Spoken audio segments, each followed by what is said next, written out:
Hi, welcome to my automotive show EKG Canadian Enthusiast. Now today on the show is the second of the best of two comparison test before the finale of best full-size SUV. So join me on this show, and if you stay with me, trust me, you won't be disappointed.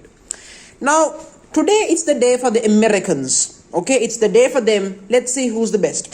And the top three will qualify for the finale. So if something don't make, it's because of points, it's not because of my personal bias. I just want to be crystal clear. Let's start with the Jeep Wagoneer. I have chosen the Series 3 trim level. Comes with 7 seats, 8-speed automatic, 5.7 liter V8, 392 horsepower, 117 miles per hour, and 6.7 seconds to 60, and does 17 miles per gallon. And it has class best towing capacity at 10,000 pounds. Prices start from $77,440 to all the way up to $92,500 after $15,000 plus worth of options. Then, of course, for the familiar combination from GM, which I'm not such a fan of me personally, I do find them rather just a little bit bland. The GMC Yukon XL. This is the Denali variant with the Denali Ultimate package. 5-door SUV, 7 seats, 4-wheel drive, 10-speed automatic, 6.2 liter V8, 420 horsepower, 6 seconds to 60, 112 miles per hour. Fuel economy, 16 miles per gallon. And towing wise, 8,400 in terms of towing. Prices start from $72,200 and go all the way to $97,320. With more than $20,000 worth of options. You can see why this is a very expensive side, but it's worth the money, as you will see in the end. Then, of course, you are getting for the smaller Yukon Denali. Prices start from $69,500. Again with $20,000 plus of options. It's $94,500 in terms of the full spec price. Powered by the same V8, same towing capacity, so I won't bother to talk about that much. Then the Chevy Suburban, Chevy Tahoe. The Chevy Suburban High Country, 5 seats for 5-door, 7 seats, 4-wheel drive, and of course same V8, but the top speed compared for the GMCs is a little bit higher and slower to 60 slightly. So overall, and they have identical power despite the differences. The Tahoe starts at $70,500 with options more than $17,000 worth of options.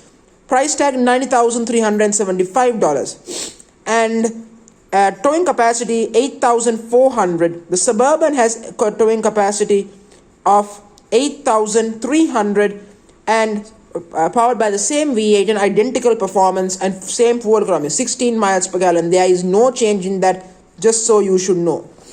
So and they're moving from that. You have the Ford Expedition, the underdog. It's surprising because Ford Expedition was one of the first ones to have suspension, that soft suspension, in a full-size SUV to begin with. So, but it's still the underdog. For a 5-door SUV, 7 seats, a 4-wheel drive, 10-speed auto, to twin-turbo V6 with 400 horsepower, 5.8 seconds to 60, and top speed of 115 miles per hour. Price tag, starting price for the Platinum version is $74,715. Options $13,000, $650 the options. Combined, the price tag is $93,755. Now, I have not taken the all-new model because the new model isn't available yet, far as I seen in the official website in the US yet. So I have chosen the non-facelift model. So that's why it doesn't have the 440 horsepower stealth pack. So let's get to business. Now let's get to business. In terms of the please join in again. Now let's get on the daily category. In terms of interior, the Jeep is the best, 10 out of 10. And of course, the twin GMCs gets 9 points each. Then of course, the Suburbans and the Tahoes get 8 points out of 10 each. And the Ford gets 5 because for me the interior in the Ford Expedition, the pre-facelift model, is not different from the F-150 in any meaningful way. And that's a problem for me. Then coming down to comfort, again, too close to call. Jeep, 10 out of 10. And the twin GMCs, 9 out of 10 each. and twin Chevys 8 out of 10 each, and Ford 6 out of 10 each. 6 out of 10. In terms of technology, well, I would say Jeep is better. Jeep has more screens. Some people say that more screens are more luxury, so I will go with 10 out of 10, Joe. And of course, and the twin GMCs gets 9.5 points each, and the Suburban and Tahoe gets 9 points out of 10 each, and Ford gets 6 points out of 10 each. In terms of practicality, well, you have to give it for the Yukon XL and Suburban, both get 10 out of 10 each, and the standard Yukon and the Tahoe gets 9.5 points each, and the Ford gets 8 points out of 10, and the Jeep Wagoneer gets 9 points. In terms of fuel economy, they are all ghastly, they are all terrible.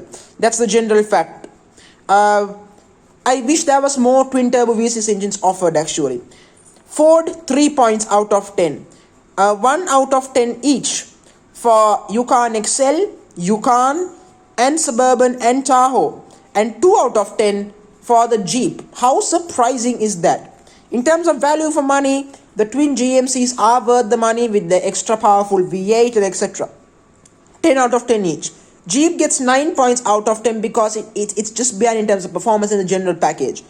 And of course, the Suburban is larger than the Tahoe, so 8 out of 10, and plus it has far more brand heritage and history. And the Tahoe 7.5, and the Ford Expedition gets 7 out of 10. And I won't tell you the general outcome of the daily category because it's too close to call actually, so I won't bother at all. In terms of the weekend category, it's a much different story.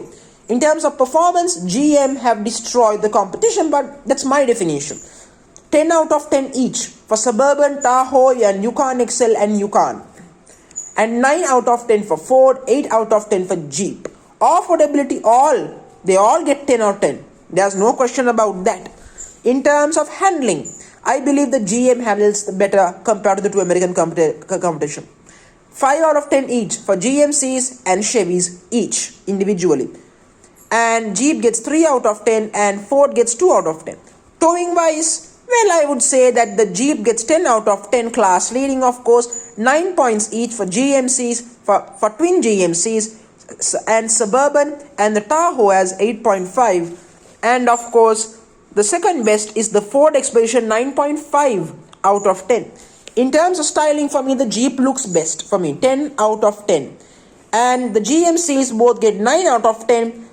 And the twin Chevys gets 8.5 out of 10 each, and Ford gets 6 out of 10. Again, I said, the facelifted model of the Ford is much better. This is the pre-facelifted model, and I personally don't like it. I personally hate the Expedition before the pre-facelift. In terms of the future classic standards, which of them is a future classic? All of them are in general. GMCs, Chevys, individually, they all get 10 out of 10. Jeep gets 9 out of 10. And the Ford gets 7. Again, the reason is the Ford name, the nameplate of the Expedition has gone down a bit throughout the years. That's the problem. And that's why 7 out of 10. In terms of brand prestige, all of them are brand prestige. 10 out of 10 for GMCs, and for twin GMCs, 9.5 each for Suburban and Tahoe, 8 out of 10 for Ford, and 9 points for Jeep.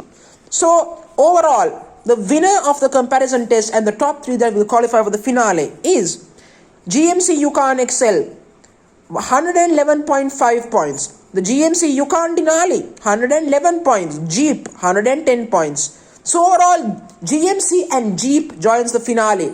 So Chevy, you can't join the final because you missed out, not by much at all. It just shows you the differences of branding can make rather than sometimes the true difference might be little, but the branding and the way people perceive can be the difference. And the Chevy Suburban gets 106 points, Tahoe 104 points. Dead last is the Ford Expedition, 86.5 points. So on this notion, I'm going to end this video. Thank you very much. Join me on the show.